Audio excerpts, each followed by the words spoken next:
Naghahanap ka ba ng sign para mag-bike? Kung nanonood ka sa video na to, ito na ang sign na hinahanap mo para mag-ensayo. Kaya tara, samahan mo kami sa ride namin papuntang Infanta, Quezon. Nagbaon na nga pala ako ng pagkain dahil alas 4 ang alis namin. Dumating na nga pala sila David Marconting at si James Toralba ng Valenzuela. Mga taga Valenzuela nga pala kaming tatlo. At dahil nakapag-warm up na, nag-pacing na kami 40 to 45 sa Marcos Highway. Hindi ko nga namalayan dahil sa steady pacing namin. Nandito na pala kami sa Garden Cottage. Sa wakas, patag na. Kasa is a prank. Di pa pala. Tuloy-tuloy ang ahon dyan until makarating kayo ng Big C. Sa part ng climb na to ay nag-average ng 5 to 10% gradient. Kapal sa pool.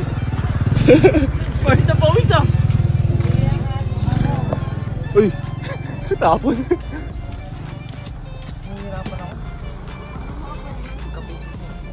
Ako din, hirapan din ako eh. Ituloy niyo eh. Doon tayo magkakape.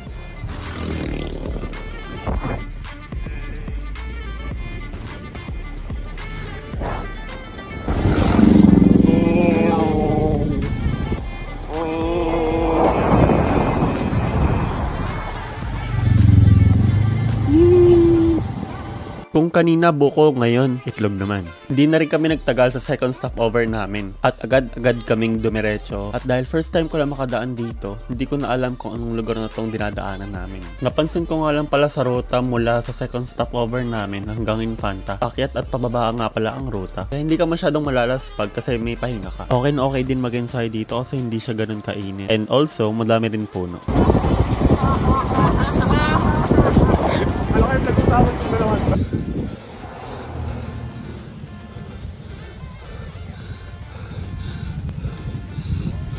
Pagpatak ng 8:25 ng umaga, touchdown.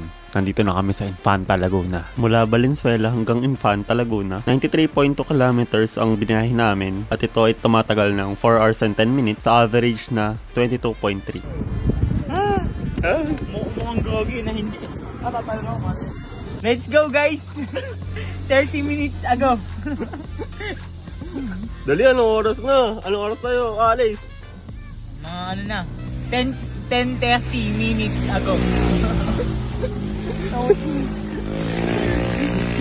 Punta tayo there.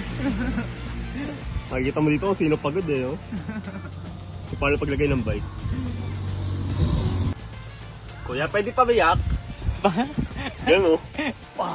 Tok, coconut. Maganda yung ano, yung banatan.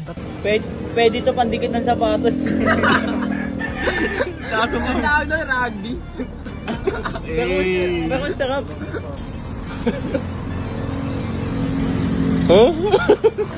Picture, video pala. Hindi ko na pala na-video ng pag-akit ng Sampaloc at pagbaba namin papuntang Boso-Boso kasi puro pababa naman na. Parang hindi sila napapagod at hindi nainitan. Tignan mo, may mabanet pa. At ito, aaon na ulit kami pabalik ng Boso-Boso at Antipolo. Please, mag-like ka naman at mag-follow kung nag-enjoy ka. Dapat nag-enjoy ka.